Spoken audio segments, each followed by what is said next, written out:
The 1981 Miami Dolphins highlight film is brought to you by Kodak, America's storyteller.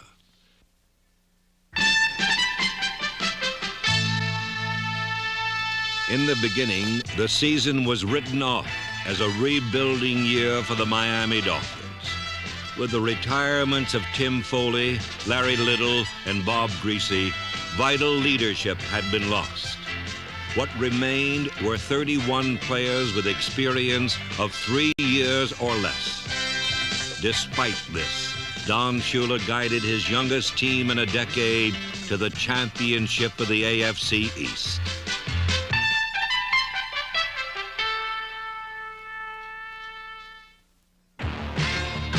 In the opener, an aggressive defense, led by number 73, Bob Baumhauer, swarmed over the Cardinals' O.J. Anderson.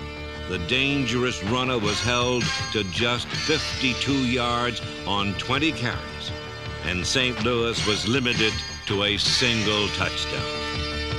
In the season's second game, another prominent running back was the target. Franco Harris's yardage matched the number on his back. Merely 32 yards for the third leading rusher in pro football history. Against Pittsburgh, the Dolphins racked up their 8th sack of the season.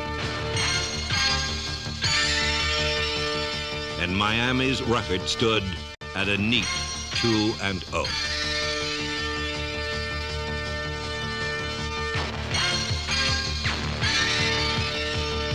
The third week, Houston's Earl Campbell, like Franco Harris and O.J. Anderson, was gang-tackled into submission.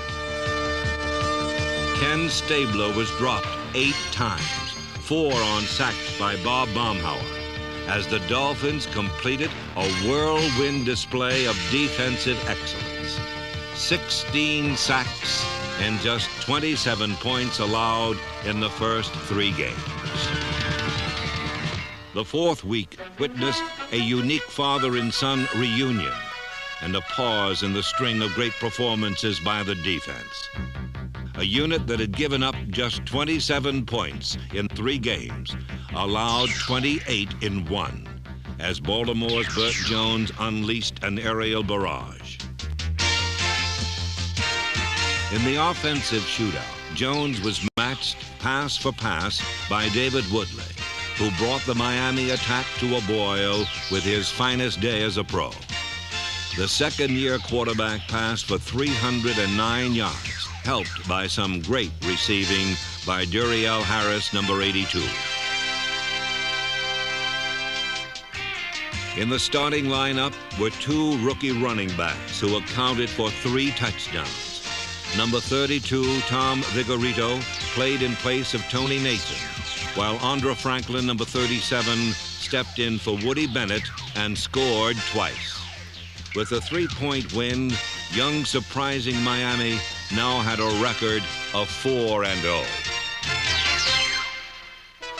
Against the Jets, a hard hit knocked David Woodley out of the game with fractured ribs. Shula had now seen his entire opening day backfield wiped out with injuries.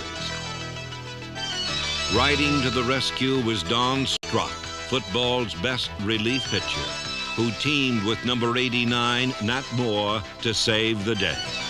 Strock passed for 279 yards, an amazing 210 of them to Moore, who caught 7 passes for 2 touchdowns.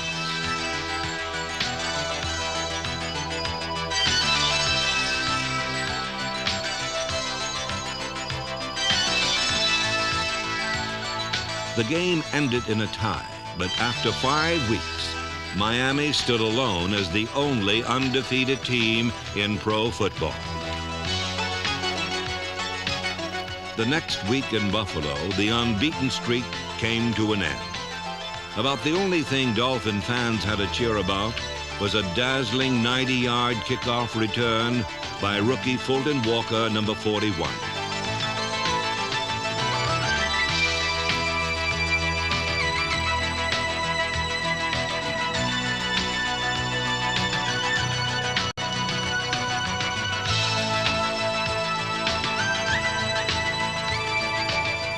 Miami bounced back against Washington.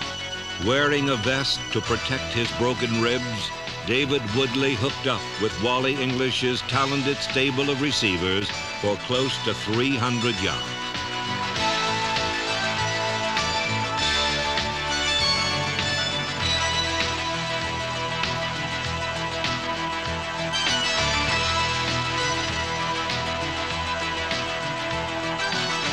Their passing game put Miami back on the winning track.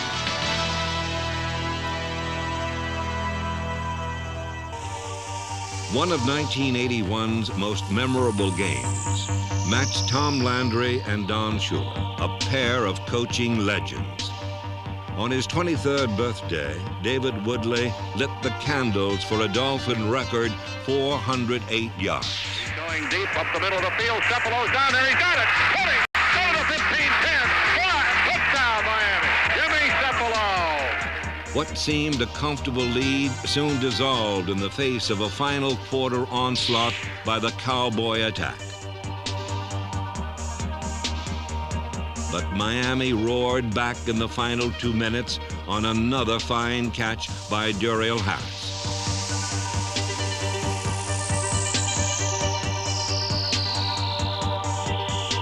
On the brink of a dramatic victory, their comeback was halted. What could have been one of Miami's greatest victories was instead one of their most bitter defeats.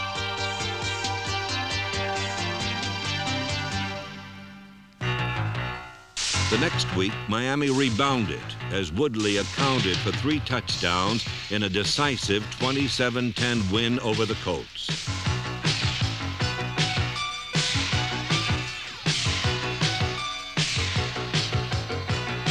Seven days later in New England, the team overcame a 2-touchdown deficit with a ground game that produced a season-high 203 yards.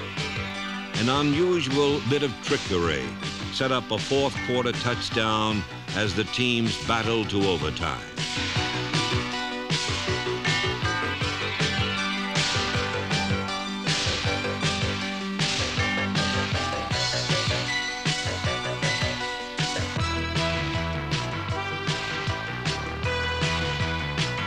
In sudden death, linebacker Bob Brzezinski, number 59, intercepted his second pass of the game. 1 of 4 by Dolphin linebackers, and Miami was in position to win on an Uwe von Schamann field goal.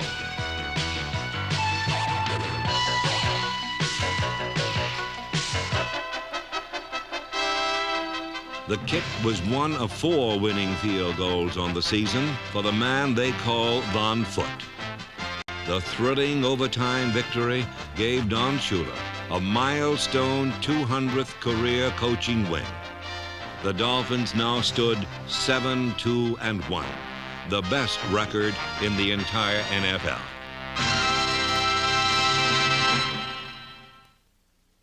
The heart of the Dolphins is the man with the anvil jaw, chiseled through 19 years as an NFL coach. Don Shula pulled off his greatest sideline performance by guiding this young team to a title in 1981. His boldest decision came at quarterback, where he used 2. The result was Woodstruck, half David Woodley, half super sub Don Struck, who thrived in relief. Called Tass's running backs were number 22, Tony Nathan, and number 37, Andre Franklin, the bruising fullback in the tradition of Shula teams. The second-round draft pick ran for 711 yards, the most ever for a Dolphin rookie. At halfback, the very versatile Tony Nathan came through spectacularly. His 5.3-yard rushing average was the highest in the entire NFL.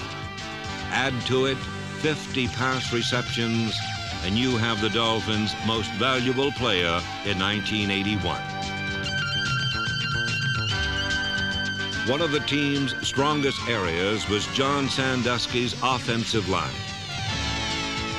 They were Jeff Taves, John Giesler, Bob Kuchenberg, Mark Dennard, Dwight Stevenson, and Eric Loxell. After spending most of his 9-year career in the shadow of Larry Little, number 64, Ed Newman, was named to the Pro Bowl for his devastating blocking ability. But skillful blocking was a trademark of the entire forward wall.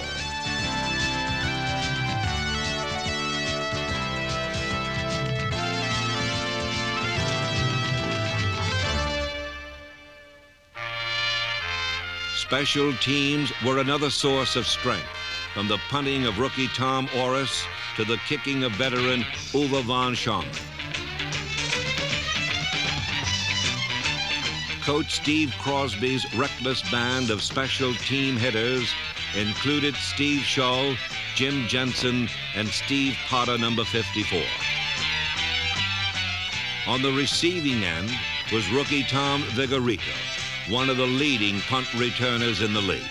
Vigorito will run to his right, gets a corner turn, 15, 20, got a block, 25, 30 up the sideline, he might go, 45, 50, down to the 40, down to the 30, down to the 20, 15, 10, 87 yards for Tommy Vigorito, and there are no flags.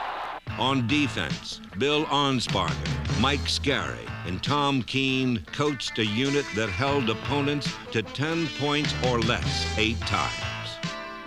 The man in the middle was 6 foot, 5 inch, 260-pound All-Pro Bob Baumhauer. Many consider him the best nose guard in the game today. Number 73 always finds a way to get to the ball.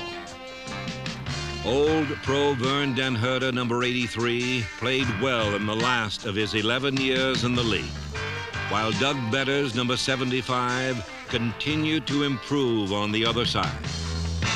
Kim Bocamper, number 58, flourished in his role as the team's pass rushing specialist. Injuries depleted the secondary as cornerbacks Ed Taylor and number 28 Don McNeil missed vital playing time. One corner who stayed healthy was number 48 Gerald Small, who set a team record for breaking up passes.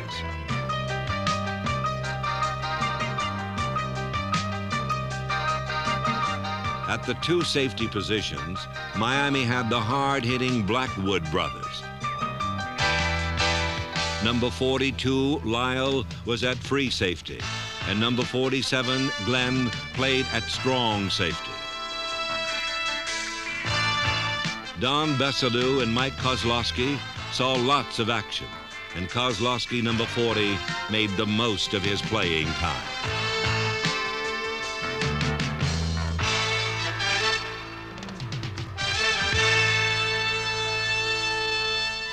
The prime strength of Arnsparger's defense was at linebacker, where Larry Gordon, A.J. Dewey, Bob Brzezinski, and Ernie Roan reigned supreme.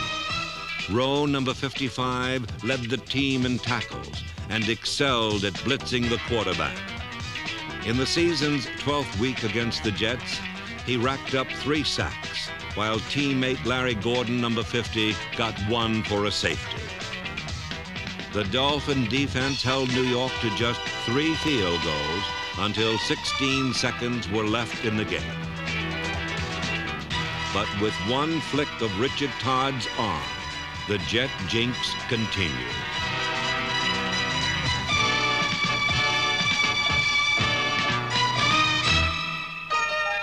The frustrating 1-point loss to New York had put Miami in a huge hole.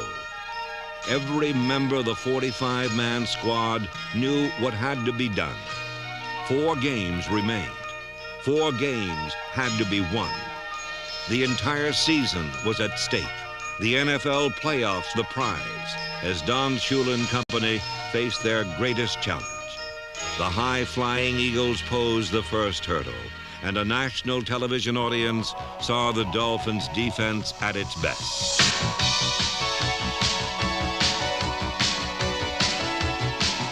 While Wilbert Montgomery disappeared under an avalanche of aqua, Don Strock, in relief again, delivered the key play. On a 4th down gamble, Strock audibled at the line and burned a blitz with a touchdown to Duriel Harris.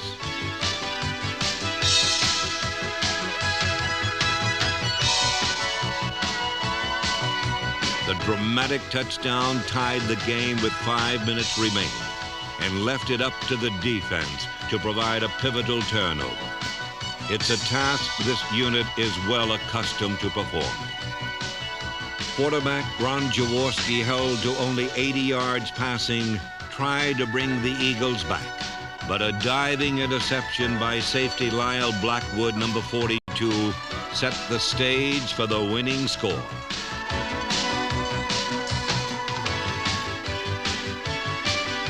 Uwe von Schauman's kick was true. Miami had cleared the crucial first hurdle on the Dolphins' 4-game path to the playoffs.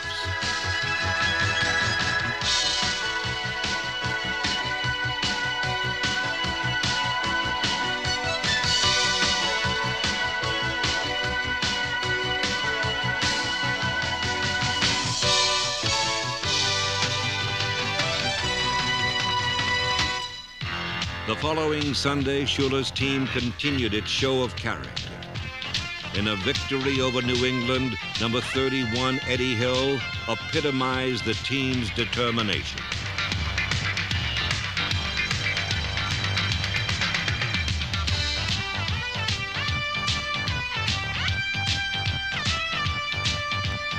In Kansas City, a low-scoring game featured Don Strock's cannon arm, fine receiving, and some great resolve to reach the end zone in a hard-fought win over the Chiefs.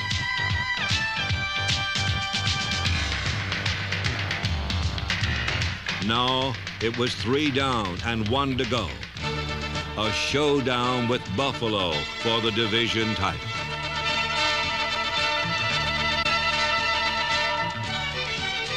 The Dolphins jumped ahead early and stayed there due to a devastating defense that limited the Bills to a pair of field goals.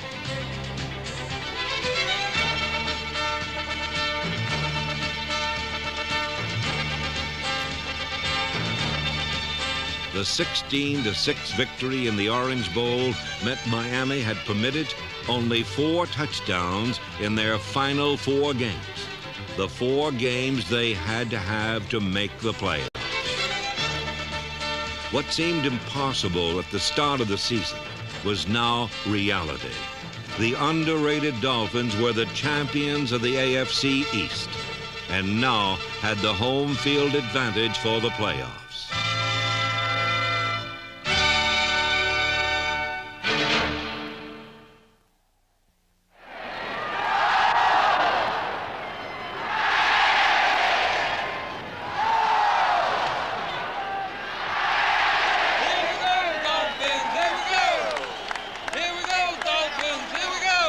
Over 75,000 filled the Orange Bowl, hoping this was the first step to the Super Bowl. Let's have another one like that. Get him free! Get him! Get him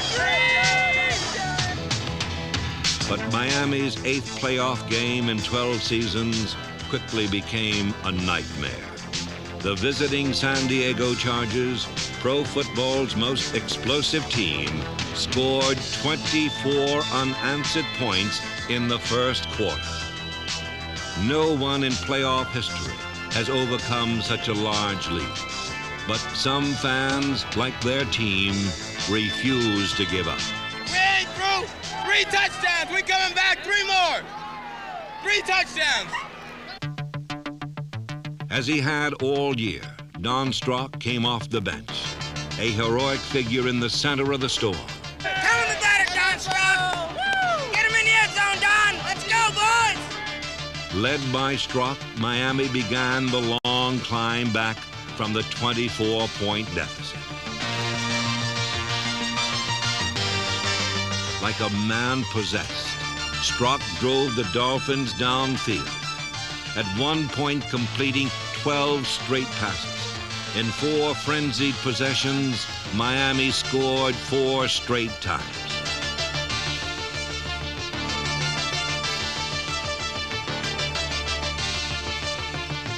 On the last play of the first half, Don Shula dramatically pulled off the surprise of the night. He's firing for Harris. Lateral to Tony Nathan. 20, 15, 10, 5, touchdown, Dolphins. That was a design play. You can credit that one to the Dolphin coaching staff. I told y'all we're going to come back. We're going to come back and whoop them. Miami's #1. Never give up on Miami. Never give up on a Shula team. Never give up on a Shula team. Great comeback. Best I've ever seen. The rest of the game was a collage of big plays, as Don Strock and Dan Fouts each passed for more than 400 yards in the highest scoring playoff game ever. Number 84, Bruce Hardy's 50-yard touchdown was the longest by a tight end in Dolphin history. After 74 minutes, 10 touchdowns and 11 playoff records, the game came down to a field goal.